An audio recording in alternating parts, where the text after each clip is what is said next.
Press बंधुओं का, बहनों का आभार प्रकट करता हूँ।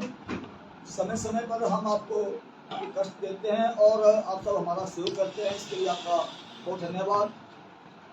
जिस तरह हम इस समाज सेवा, जन सेवा में लगे हुए हैं, उस तरह आज इस विषय में है तो आज की प्रेस वार्ता का हेतु सारा विषय जो हो हमारे विधानसभा अध्यक्ष, मंत्री, वर्तमान सूरत लोकप्रिय विधायक माननीय श्री विपिन सिंह परमार जी सारा विषय आपके बीच रखेंगे। मेरा विनम्र निवेदन माननीय कुमार जी से ये आप अपना विषय रखें। सबसे पहले मैं प्रेस बंधुओं का बहुत स्वागत करता हूँ, अभिनंदन करता हूँ और अभिवादन करता हूँ।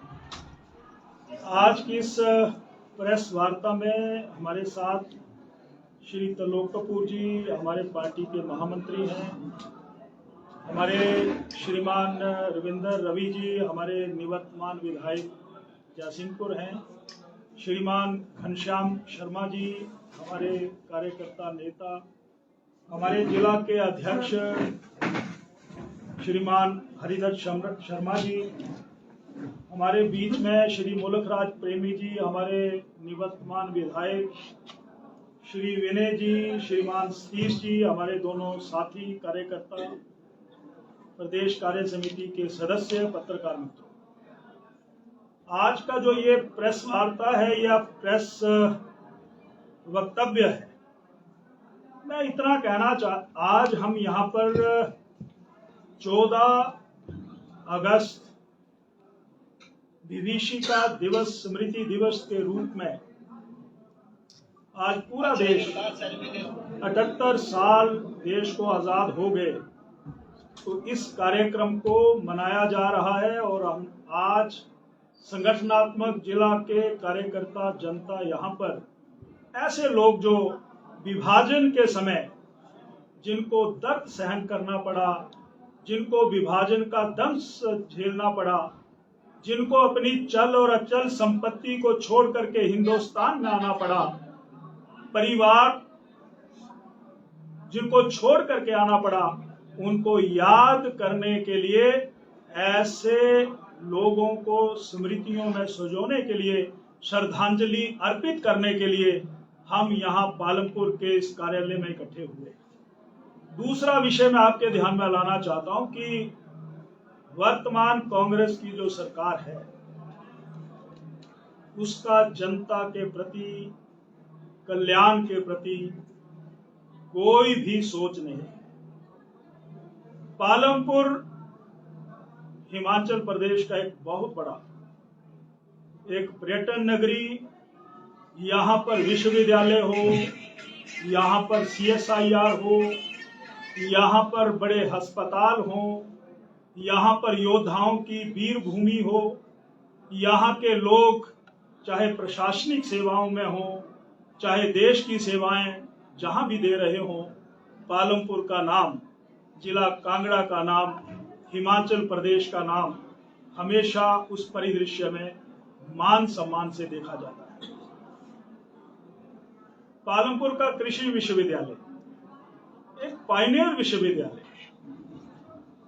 कभी ये विश्वविद्यालय एक कैंपस के रूप में, एग्रीकल्चर यूनिवर्सिटी के रूप में चलता था।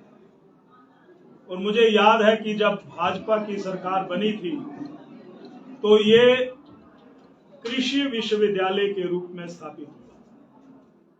आज इस विश्वविद्यालय का नाम सिर्फ हिंदुस्तान में नहीं, हिंदुस्तान के हर कृषि विश्वविद्यालय में रैंकिंग के हिसाब से भी, योग्यता के हिसाब से भी, शोध के हिसाब से भी अग्रणी विश्वविद्यालयों में देखा जाता है।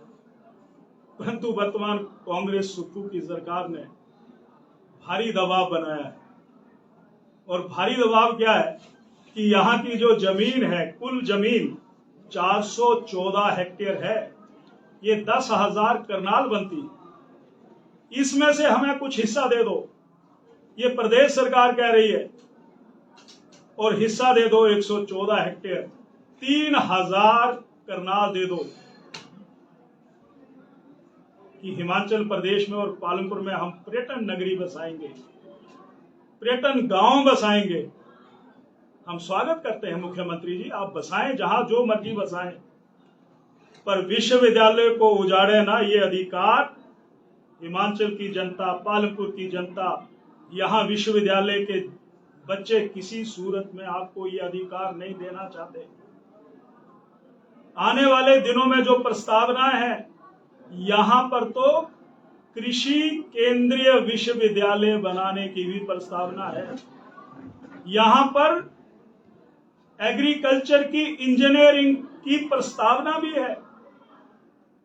और जो आप कह रहे हैं कि हमें 114 हेक्टेयर जमीन पर्यटन नगरी, पर्यटन विलेज के रूप में दे दो, सरकार के पास तो पूरा अमली जामा रहता है। उस अमली जामे में जानकारी तो ले लो कि तुम हमारे साथ इतनी बेईमानी क्यों कर रहे हो। एक तरफ वेटनरी कॉलेज, एक तरफ कृषि विश्वविद्यालय, एक तरफ CSIR, और बीच में तुम 3000 करनाल पर बड़े बड़े होटल बनाना चाहते हो। यहाँ की संस्कृति और विद्यार्थियों के उस पढ़ने और अध्यापन में रुकावटें पैदा करना चाहते हो। मैं ये जानना चाहता हूं कि जब ये विलेज, टूरिस्ट विलेज, यहाँ पर टूरिज्म का विलेज यहाँ पर बनेगा, तो यहाँ पर पब खोले जाएंगे, यहाँ पर बार खोले जाएंगे, यहाँ पर रात्रि जिसको कहते हैं डांस आयोजित होंगे, यहाँ की संस्कृति प्रभावित होगी। कौन आएंगे? पालमपुर में बहुत होटल हैं, बहुत रेस्टोरेंट हैं, पर कृषि विश्वविद्यालय की भूमि पर तुम ये कर रहे हो, हम इसको स्वीकार नहीं करते। तुम पालमपुर के किसी भी अन्य स्थान पर लेकर के चले जाओ। मुख्यमंत्री जी, आपने कहा कि मैं कांगड़ा को पर्यटन कैपिटल बनाऊंगा, बनाइए ना। आपने एक प्रस्तावना हिमुडा की जमीन धर्मशाला में, जो हिमुडा ने ली थी निवर्तमान सरकार ने, उसको बदल करके वहां पर भी आपने ये पर्यटन नगरी, विलेज, गांव बसाने का वायदा किया था। तो आज वो भी एक, जिसको कह सकता हूं कि ठंडे बस्ते में पड़ा हुआ है। तो मैं इस प्रेस वार्ता के माध्यम से ये कहना चाहता हूं कि जिस 114 हेक्टेयर जमीन की आप बात कर रहे हो, वहां पर प्राकृतिक खेती का सेंटर है, प्राकृतिक खेती, वहां पर डेयरी है। जितने शोध होते हैं, जितने शोध खेती के ऊपर होते हैं, फसलों के ऊपर होते हैं, बीज इकट्ठा पैदा करने वाला फार्म वहां पर है, समतल जमीन वहां पर है। उस पर आपकी नजर पड़ गई, ये नजर आप हटा लीजिए, इतना आपसे गुजारिश करना चाहते हैं। जनता की भावनाओं को ध्यान में रखते हुए, और मैं ये भी देख रहा हूं, मैंने आंकड़ा मंगवाया है, उस आंकड़े के अनुसार यहां पर हर वर्ष, चाहे वो स्नातक की बात हो, स्नातकोत्तर विद्यार्थियों की बात हो, चाहे डायरेक्टरेट PhD की पढ़ाई करने वालों की बात हो, उनकी संख्या तो निरंतर बढ़ रही है। यहां पर तो और हॉस्टल्स की जरूरत है। आज भी बहुत से बच्चे बाहर PG में रह करके अपना समय व्यतीत कर रहे हैं। तो मैं आपके माध्यम से, पत्रकार मित्रों, आपके माध्यम से एक बात ये यहां पर ये रखना चाहता हूं कि आपकी सोच अच्छी हो सकती है मुख्यमंत्री जी, पर कृषि विश्वविद्यालय की भूमि पर ये टूरिज्म का ये विलेज बने, ये हमें पर्यटन नगरी, ये हमें किसी सूरत में स्वीकार नहीं है। ये बात में आपके चिंता करनी चाहिए। 2023 में BC का पद खाली हुआ, वो आज तक नहीं भरा गया। हिमाचल प्रदेश विश्वविद्यालय का BC का पद आज तक खाली है। अगर शिक्षा की बहुत चिंता है तो एजुकेशन बोर्ड धर्मशाला का चेयरमैन का पद आज तक खाली है। गुणवत्ता की बात कर रहे हो, मैं देख रहा था कि हिमाचल प्रदेश में अटल आदर्श विद्यालय जो हमारी सरकार ने शुरू किए, वो भी पीपी मोड में, उनको भी बड़े बड़े जो स्कूल चलाने वाले हैं, बड़े बड़े स्कूल चलाने वाले, उनको देने के लिए कवायद शुरू हो गई है। तो कौन सी शिक्षा की बात कर रहे हैं? 3 अटल आदर्श विद्यालय बनकर के तैयार हो गए। ये बातें सारी हमारे ध्यान में है। ये बातें हम सड़कों पर विधानसभा से लेकर के आपके माध्यम से जनमानस तक पहुंचाना चाहते हैं। ये जो हमारा पालमपुर का कृषि विश्वविद्यालय का विषय है, हम इसको कि यहाँ पर टूरिज्म का कोई विलेज बनाया जाए, हम स्वीकार नहीं करते। और भारी दबाव में मैं विश्वविद्यालय के कर्मचारियों से, अधिकारियों से मिला, वो कहने लगे हम नहीं देना चाहते, बोलते सरकार का इतना दबाव है, इतना दबाव है।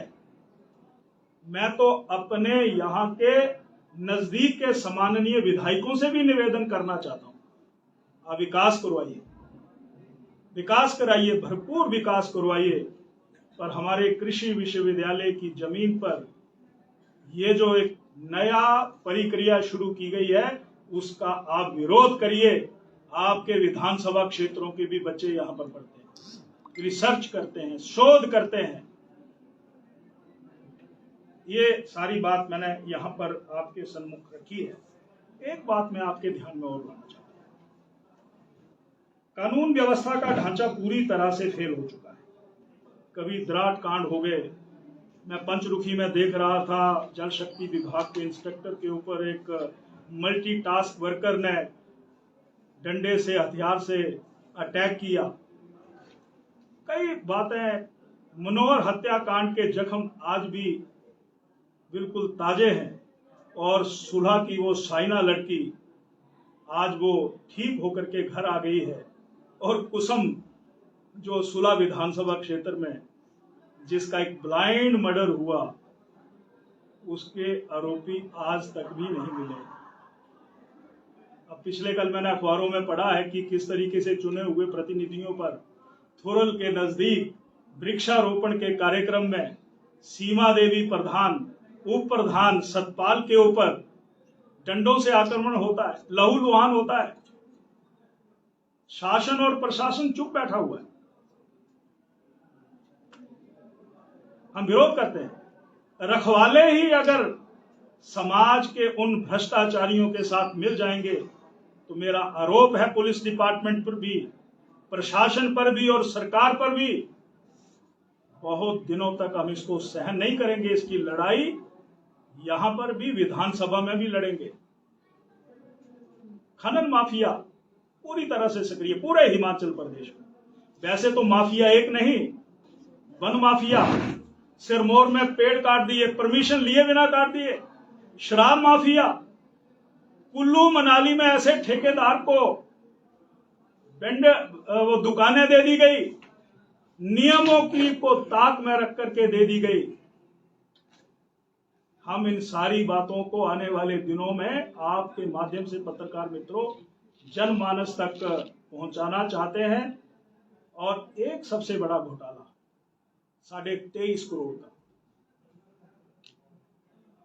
23.5 करोड़ रुपए का घोटाला हमारे जिला कांगड़ा नगरोटा के प्रेम बस सर्विस वाले के साथ होता है।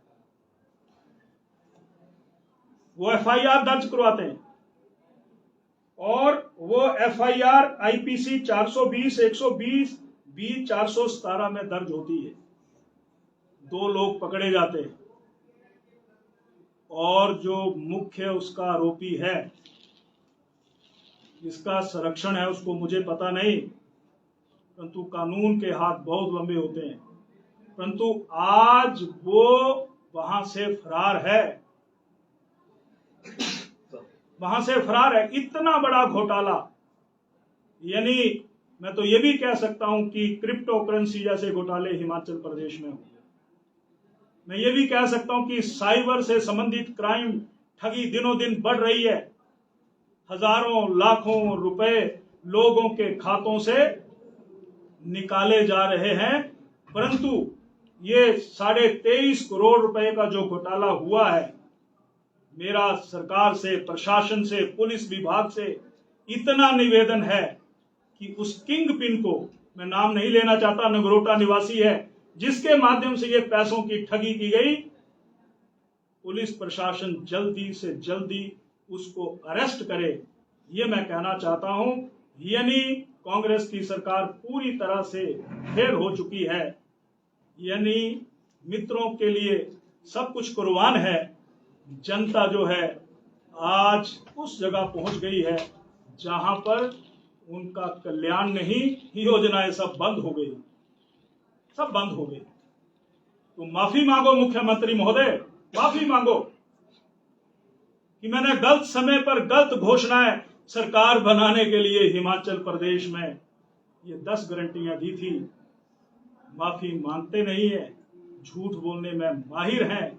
इतना ही मैं यहाँ पर आपके प्रेस के बंधुओं से निवेदन करना चाहता था। हम माफिया राज पर भी नकेल कसना चाहते हैं और भ्रष्टाचारी मित्रों की सरकार के कृत्यों को भी हम उजागर करना चाहते हैं।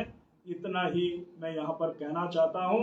यानी ये सब कुछ जो खनन का काम चल रहा है, अगर सरकार इस पर ठोस निर्णय कदम नहीं उठाती है तो हम सड़कों पर होंगे, हम धरना देंगे और विधानसभा में भी इन मुद्दों को उठाएंगे, इनको चलने नहीं देंगे। इतना ही कहना चाहता हूँ। शुक्रिया